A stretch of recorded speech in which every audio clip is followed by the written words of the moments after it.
el marco de la celebración del Día del Niño y de la Niña, es importante recordar que este sector de la población es el más vulnerable y, por lo tanto, el que más sufre las crisis y los problemas que enfrentan las sociedades. En México, cada 30 de abril tenemos un día especialmente dedicado a reafirmar la lucha a favor de los derechos de los niños y las niñas para que tengan una vida feliz y un desarrollo pleno e integral. Acompáñanos por ADN 40 a conversar con Tania Ramírez, directora de la Red por los Derechos de la Infancia en México. En el análisis, Georgina Gagiola.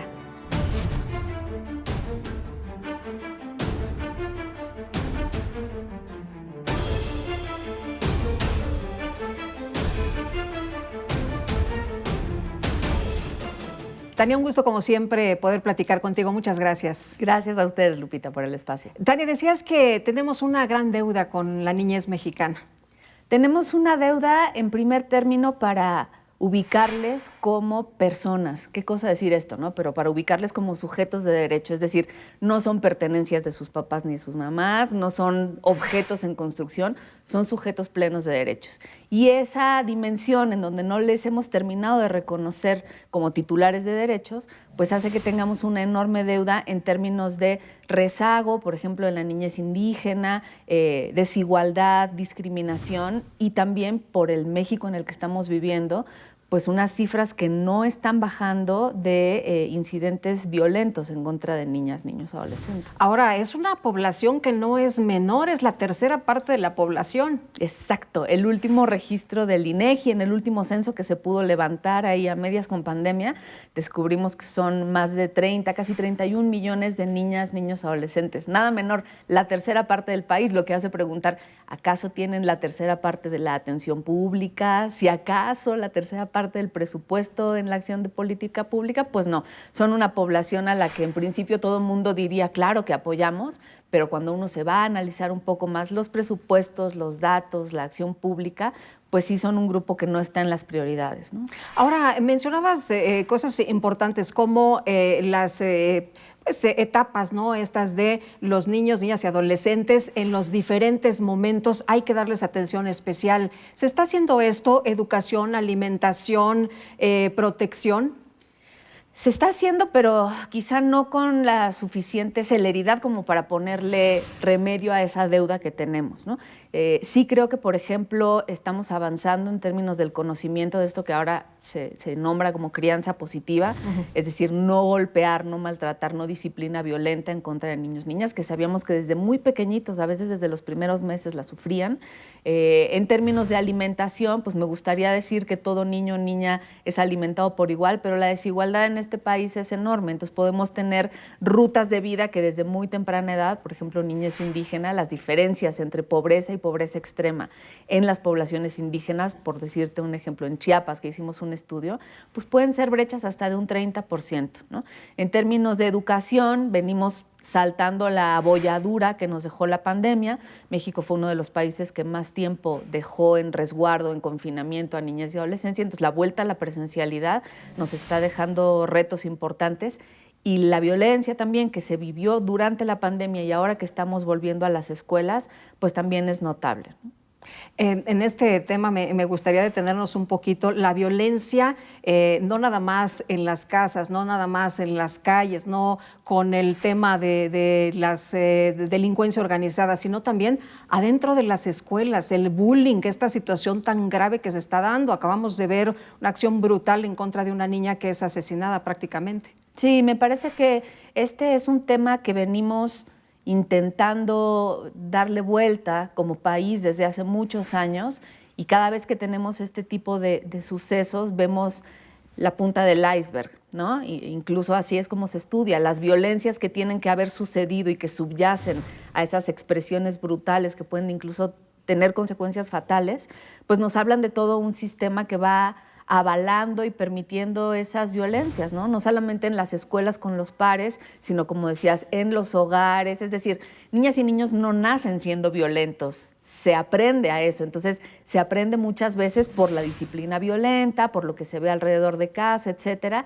Y una sociedad que les dice todo el tiempo, sé competitivo, haz diferencias, no es lo mismo tener un tono de piel que otro, no es lo mismo tener una capacidad adquisitiva que otra, les estamos reforzando constantemente la necesidad de marcar diferencias en vez de generar alianzas. ¿Qué pasa con todas estas acciones emprendidas por los gobiernos, por organizaciones civiles? ¿No dan resultados o dan muy pocos resultados? ¿Qué nos falta? A ver, creo que en México veníamos de una buena herencia, digámoslo así, al haber ratificado la Convención de los Derechos del Niño, que hoy por hoy es, digamos, el máximo instrumento internacional para darle pista a los gobiernos sobre cómo atender niñas y adolescencia con perspectiva de derechos humanos. Lo ratificamos, se genera una ley en México, la Ley General de Derechos de Niñas, Niños y Adolescentes, y a partir de esa ley se construye un sistema, el CIPINA, ¿no? Claro, en México nos cuesta todavía en términos de política pública pensar en sistémico, ¿no? Entonces seguimos pensando que la niñez o le toca al DIF o ahora le toca al CIPINA, y no nos hemos dado cuenta de que la tercera parte del país debe ser atendida por la totalidad de sus instituciones. O sea, de manera integral. Exacto. Ahora, ¿se tiene que tratar de manera diferente a los niños por sectores o se tiene que, de nuevo, los niños son iguales ante la ley, las mismas oportunidades, los mismos derechos? Porque hablamos de niños con discapacidad, niños migrantes, en fin, hay muchísimos temas que atender. Sí. Es una gran pregunta porque creo que parte de los cambios culturales que estamos viviendo en México es entender qué quiere decir esto de la igualdad, ¿no? La igualdad es una igualdad que debe ser igualdad de trato, igualdad de oportunidades, igualdad ante la ley, pero cuando se diseña la política pública, por supuesto que tiene que haber lo que se conoce como enfoques diferenciados. ¿Por qué? Porque la niñez indígena vive hasta 30 puntos porcentuales más graves de pobreza y pobreza extrema. Entonces, claro que se tiene que orientar esa política pública específicamente a niñez indígena, a las niñas, por ejemplo, ¿no? Si hablamos de género, más del 93% de los casos de violencia sexual son niñas. El embarazo adolescente, en el último censo, más de 150,000 niñas y adolescentes tenían al menos un hijo vivo al nacer. Claro que se tiene que orientar así, pero tiene que ser entendido de manera integral como una política de Estado que atienda derechos humanos bajo el sentido de igualdad, como lo comentábamos, pero que sabe observar y hacer estas adecuaciones, estos ajustes en función de las necesidades que tienen niñas y niños, dependiendo de su particularidad, porque no es lo mismo nacer niña indígena en un contexto rural que nacer niño varón de tez blanca en una ciudad como Monterrey. Sus trayectorias de vida van a ser distintas y es esa brecha la que se tiene que ajustar para que la igualdad se convierta en una realidad, ¿no? ¿Qué tenemos que hacer? Tenemos que hacer mucho. En primer término, seguir revisando nuestras leyes. Hoy por hoy hay muchos temas, por ejemplo, el reclutamiento de niñez y adolescencia, que tienen que ser revisadas bajo la ley para tener juicio y castigo adecuado a los responsables de hacer esto. Entonces, tenemos que seguir revisando el orden legal. Reclutamiento de niños en el crimen organizado, ¿te refieres? Exacto, en el crimen organizado, que es algo que pues está relacionado con la desaparición de niñas, niños, sobre todo adolescentes. Un problema, por decirlo, ¿no? Tenemos que seguir observando que las leyes que ya se aprobaron se cumplan. Y necesitamos gestar también a la par, muy importante, un cambio cultural para que la sociedad asuma que niños y niñas son titulares de derechos, que no es a nosotras y a nosotros, padres, madres de familia o personas cuidadoras, quienes nos concierne decir qué debe aprender y qué no debe aprender, qué debe opinar y no debe opinar. Tenemos que integrarles en todos los espacios públicos, tenemos que oír sus voces, tenemos que aprender a tener entrevistas en donde algún día una niña, por ejemplo, pueda estar aquí. Tenemos que aprender como sociedad que ellas y ellos son personas hoy. No son el futuro de México, no son la esperanza de México. No, porque eso nos queda además muy lejano, ¿no? Nos queda muy lejano y está claramente comprobado que si estamos invirtiendo a futuro, lo que estamos haciendo es arruinar el presente. Y ellas y ellos son personas y tienen derechos en este momento, no cuando cumplan 16 años. Pues Tania, ha sido un gusto 18. poder platicar contigo. Muchas Muchísimas gracias, Lupita. Y bueno, nosotros tenemos que hacer un recorrido por las redes sociales.